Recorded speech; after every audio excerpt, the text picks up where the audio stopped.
Ulangan adalah kitab kelima di Alkitab dan kitab Taurat yang terakhir.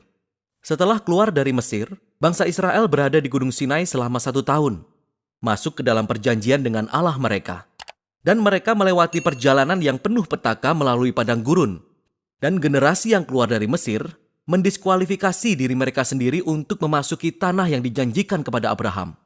Oleh sebab itu, kitab Ulangan dimulai dengan Musa berdiri di hadapan generasi yang baru, menjelaskan tentang Taurat. Dan dari sinilah maksud dan tujuan kitab ini disingkapkan. Kitab Ulangan adalah serangkaian pidato Musa, di mana dia memanggil generasi Israel selanjutnya untuk setia kepada perjanjian dengan Allah mereka. Di tengah kitab ini terdapat kumpulan hukum-hukum yang merupakan syarat-syarat perjanjian antara Allah dan Israel.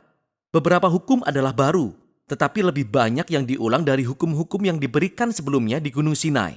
Dan dari situlah sebenarnya nama kitab ini diambil. Dari kata Yunani, Deuteronomion, yang berarti hukum kedua. Adapun hukum-hukum ini diapit oleh 2 bagian luar dari pidato Musa. Masing-masing dibagi lagi menjadi 2 bagian. Mari kita gali lebih lanjut dan akan kita lihat bagaimana semua hal ini berjalan. Jadi pertama-tama Musa merangkum kisah yang sudah terjadi selama ini. Dan dia menyoroti betapa memberontaknya generasi sebelumnya yang bertolak belakang dengan kemurahan dan penyediaan Allah yang konstan selama di padang gurun. Dan memang Allah mengadili mereka. Ya, namun dia tidak mengabaikan janji-janji perjanjiannya. Setelah ini muncul rangkaian khotbah yang penuh perasaan, di mana Musa menyerukan generasi yang baru ini untuk lebih setia dari orang tua mereka terhadap perjanjian dengan Allah. Dia mengingatkan mereka akan 10 perintah Allah, dan inti dari bagian ini adalah baris yang terkenal yang disebut Shema. Musa berkata, "Dengarlah hai orang Israel, Tuhan itu Allah kita, Tuhan itu Esa. Kasihilah Tuhan Allahmu dengan segenap hatimu, dan dengan segenap jiwamu, dan dengan segenap kekuatanmu." Ini menjadi doa sehari-hari orang Yahudi yang sangat penting. Dan ini mencakup keseluruhan tema kitab ini. Jadi kata dengarlah atau Shema dalam bahasa Ibrani artinya lebih dari sekedar mendengar. Tetapi termasuk juga meresponi apa yang didengar atau dalam bahasa Indonesia kita sebut taat. Dan kata kasihilah dalam bahasa Ibrani juga berarti lebih dari sekedar sebuah emosi atau perasaan. Ini adalah sebuah keputusan dari pengabdian sepenuh hati kepada Allah yang melibatkan kehendak, emosi, pikiran, dan hati kita.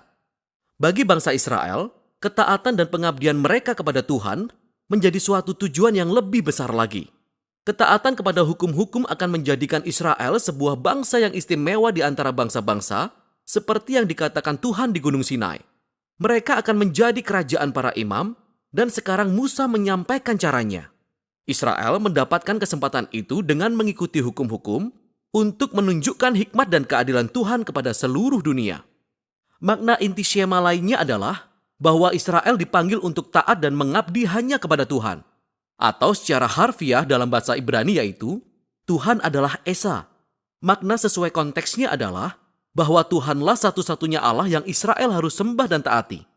Israel hendak memasuki tanah Kanaan, tempat di mana orang-orang menyembah berhala yang melambangkan semua aspek berbeda dari ciptaan. Matahari, cuaca, atau seks, dan perang. Dan menurut Musa, menyembah para ilah ini merendahkan manusia dan menghancurkan masyarakat.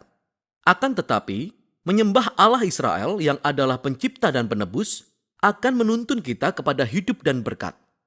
Jadi kita sampai pada kumpulan besar hukum-hukum di pertengahan kitab ini, dan kurang lebih hukum-hukum itu diatur berdasarkan topik. Bagian pembukaannya adalah mengenai penyembahan bangsa Israel kepada Allah mereka. Mereka hanya boleh memiliki satu tempat ibadah, di mana hanya satu Allah yang disembah. Dan juga Allah harus disembah melalui kepedulian Israel kepada orang miskin di antara mereka. Sebagai contoh, semua orang Israel diwajibkan mengkhususkan 1/10 dari pendapatan tahunan mereka untuk diberikan ke bait Allah. Namun 1/10 lainnya dikhususkan setiap 3 tahun sekali dan diberikan kepada orang miskin. Dan jenis-jenis hukum semacam inilah yang membuat Israel menjadi pelopor keadilan dibandingkan dengan negara-negara tetangga mereka pada masa itu. Dan ini semua terikat dengan penyembahan mereka terhadap Allah. Bagian selanjutnya menguraikan kualitas karakter pemimpin Israel. Jadi para penatua, imam, raja, semuanya berada di bawah otoritas hukum perjanjian yang menurut Allah akan ditegakkannya dengan mengirimkan para nabi untuk menjaga akuntabilitas para pemimpin. Ini berbeda dengan para tetangga Israel, di mana para raja dianggap sebagai Tuhan dan hukum di dalam dan dari diri mereka sendiri. Para pemimpin Israel berada di bawah hukum dan para nabi. Selanjutnya adalah sebuah bagian besar berisi hukum-hukum tentang kehidupan bermasyarakat bangsa Israel, yakni peraturan mengenai pernikahan, keluarga, bisnis, dan juga tentang keadilan sosial. Mengenai sistem hukum mereka dan bagaimana itu harus melindungi para janda, anak yatim, dan imigran. Dan kemudian, semua ini ditutup dengan peraturan-peraturan tentang penyembahan. Berikut ini beberapa tips untuk membaca semua hukum ini. Ingat, pertama-tama, semuanya merupakan syarat-syarat perjanjian Sinai yang diberikan khususnya untuk bangsa Israel zaman itu, yang hidup pada budaya yang sangat berbeda dengan budaya kita. Sehingga yang kedua, tidak ada gunanya membandingkan hukum-hukum ini dengan hukum-hukum modern dari budaya yang sangat berbeda. Sebaliknya, hukum-hukum ini diberikan untuk mengkhususkan Israel, sehingga kita perlu membandingkan hukum-hukum ini dengan hukum-hukum para tetangga Israel, seperti di Asyur atau Babel. Dan ketika kita melakukan hal ini, maka mendadak hukum-hukum yang sepertinya keras atau aneh menjadi jauh lebih jelas. Bisa kita lihat bahwa Allah mendorong Israel ke level keadilan yang lebih tinggi daripada yang pernah diketahui sebelumnya. Dan yang terakhir, cobalah untuk memahami prinsip-prinsip utama dari hikmat dan keadilan apa yang mendasari hukum tertentu, dan akan kita temukan hal-hal yang besar. Jadi ini ada tugas tambahan.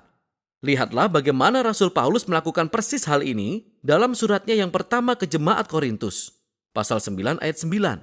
Dan dia mengutip satu hukum dari kitab Ulangan, pasal 25 ayat 4. Ini sungguh menarik.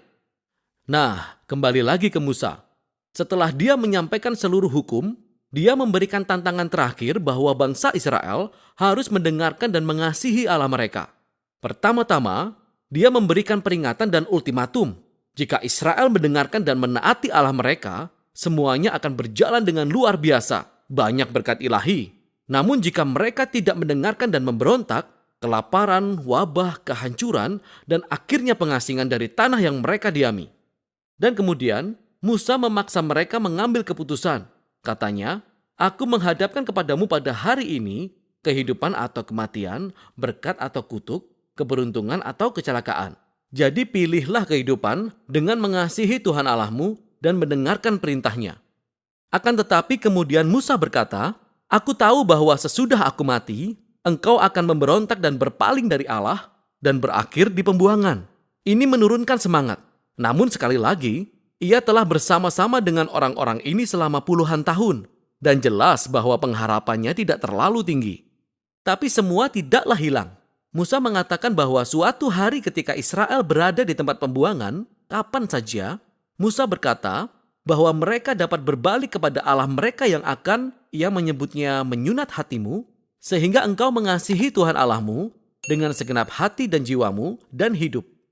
Nah, ini merupakan metafora yang jelas yang menunjukkan bahwa ada sesuatu yang secara fundamental salah dengan hati orang Israel, yakni keras kepala dan sulit ditegur, dan sama salahnya dengan hati seluruh umat manusia.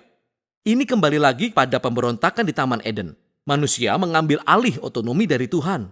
Mereka ingin menentukan yang baik dan jahat untuk diri mereka sendiri. Dan sebagai hasilnya, mereka telah menghancurkan dunia ciptaan Allah yang baik. Namun pada suatu hari nanti, kata Musa, Tuhan akan melakukan sesuatu untuk mengubahkan hati umatnya, sehingga mereka dapat sungguh-sungguh mendengarkan dan mengasihi Allah dari hati, dan dituntun kembali kepada hidup sejati. Dan ini merupakan janji yang kemudian diangkat oleh para nabi di Alkitab, Yeremia dan Yehezkiel, pengharapan untuk hati yang baru. Lalu Musa mengakhiri pidatonya dengan sebuah puisi peringatan, lalu berkat, dan kemudian dia pergi ke atas gunung dan mati di sana. Demikianlah kitab Taurat berakhir. Semua ketegangan alur utama dari kisah Alkitab sudah pada tempatnya. Namun yang tersisa benar-benar belum terpecahkan. Jadi, kapankah keturunan si perempuan akan datang dan mengalahkan kejahatan? Atau bagaimana Allah akan menyelamatkan seluruh dunia dan memberkati bangsa-bangsa melalui keluarga ini? Dan bagaimana kekudusan Allah didamaikan dengan umat yang terus-menerus memberontak? Dan bagaimana Allah akan mengubahkan hati umatnya? Kita hanya perlu terus membaca untuk menemukan jawabannya. Namun untuk sekarang, itulah isi kitab Ulangan.